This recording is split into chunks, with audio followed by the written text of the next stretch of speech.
Bir жұмыртқаны жарамыз. Одан кейін барып 60 мл сұйық майымызды құямыз. Бісміллә деп. Bir ас қасық қантымызды саламыз. Сосын 100 мл айранымызды құямыз. Үй температурасында. Енді осыны араластырамыз.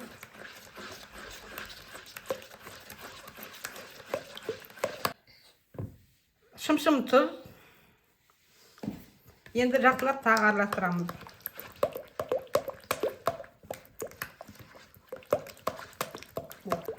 Міне жақсылап араластырдым. Енді достар 350 грамм ұнды қосатын боламыз.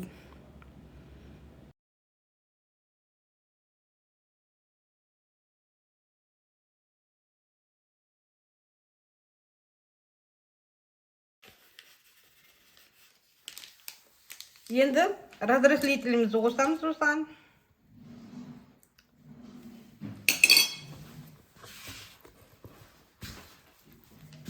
Лопатымен, қасықпен әуелі араластырып аламыз да, одан кейін қолмен жақсылап илеп иін қандырамыз.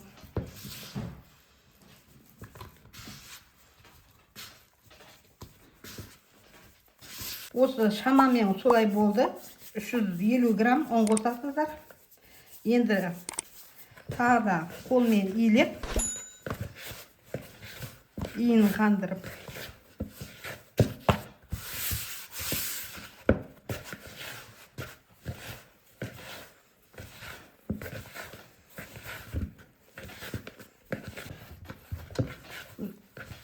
Мына қамырымды осы неде табақта илеу өте ыңғайсыз екен. Қазір енді силиконный тақтайға түсіретін боламыз.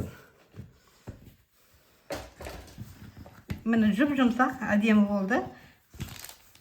Енді осыны қазір бірден жайып кете береміз.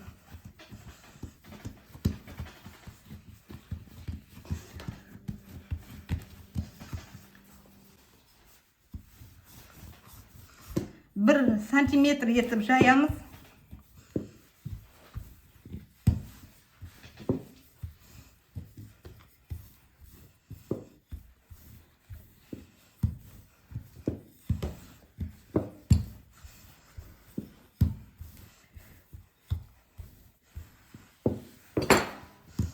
Шамамен міне 1 сантиметрдей болды деп ойлаймын. Мына шеттерін енді тағы жайып жіберейін.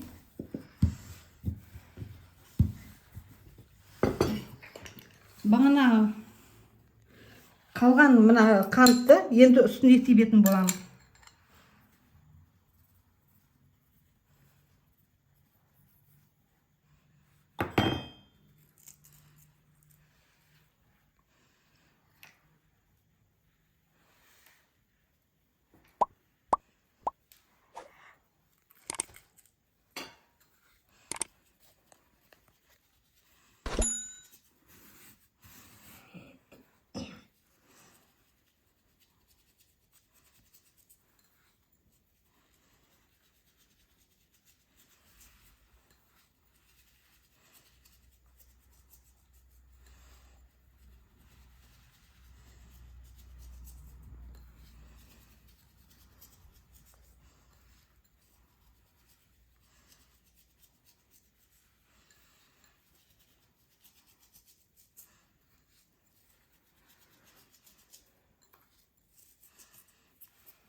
Енді үстіне оқтаумен тағы бір жүргізіп шығамыз. Осылай қанты басылу керек.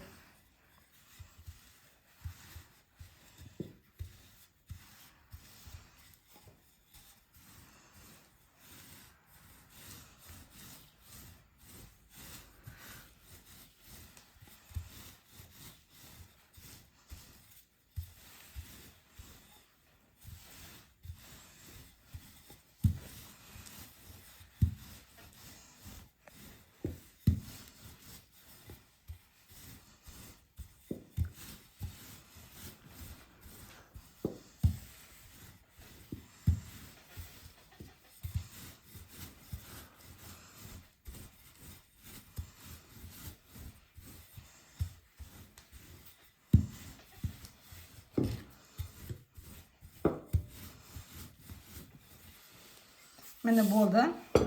Енді осын қазір бөліктерге бөліп кесіп көрсетемін.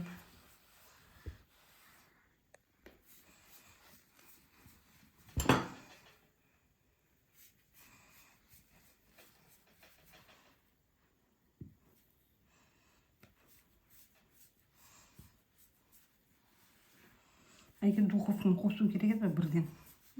Духовканы бірден қосып қою керек еді. Қосып қойсаңыз қазір. Енді үстерінен осылай кесіп шығамыз.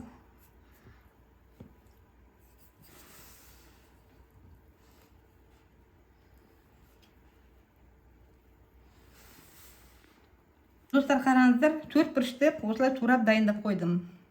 Осы табамызға пергамент қағазын төсеп дайындап қойдым. Енді пергамент қағазына осылай печеньемді салып дайындап жатырмын. Қараңыздар, міне печеньемді пергамент қағазына салғанда арасын алшақтатып осылай қоямыз. Достар, осы дайын болған қамырымызды духовкада алдын ала қыздырып 180 градусқа 15 минутқа қойып пісіріп аламыз. Ал достар, міне қараңыздар, печеньеміз дайын, айран қосылған, қантты печеньеміз өте жұмсақ және шайға тез дайындалатын, бар жоғы жасалу жолымен 15 минут уақыт кететін өте дәмді печеньеміз дайын болды.